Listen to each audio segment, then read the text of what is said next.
Well, in this week's fishing tip, Ray and Mandy will go over a few useful rigs to help you catch some bass. Today we're going to talk about two different rigs that are very, very popular for people who fish bass. The first one is a Carolina rig, and I've demonstrated this with sinkers much bigger than I would normally use, but just to give you an idea how to do this. But this is a very, very effective technique for people who are fishing open areas away from the vegetation probably. It's not a great thing for getting through vegetation. I'd say out on the outer edges of vegetation and in wider areas, cloudy days. This can be a very effective technique for fishing bass.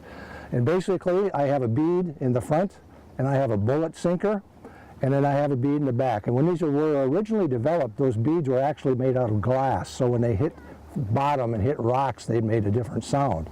And then I have like a short leader, and then I have a bass hook on the bottom, and I have, in this case, it's just like an imitation crawdad.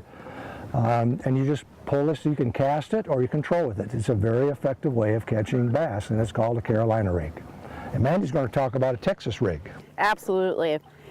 Texas rigs are actually my bread and butter for bass fishing. Here again, obviously just for your guys' sight, a bullet sinker, much larger than I'd normally use, a couple of beads underneath that, and directly adjacent, anywhere from a 3 or 4 or 5/0 hook tipped with your favorite plastic. And with that being said too, you can use crickets, you can use pacas, you can even use different kinds of worms on these.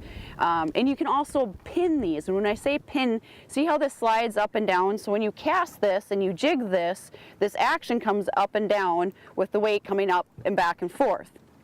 If you don't want that, you can simply peg it with a little piece of rubber. We also have a Minnesota rig, and we're not going to talk about it today, but it looks like this. We'll do that for another show. For Lakeland News, I'm Ray Gildow with the Nisswa Guides League. And I'm Mandy Eric, the bass biologist.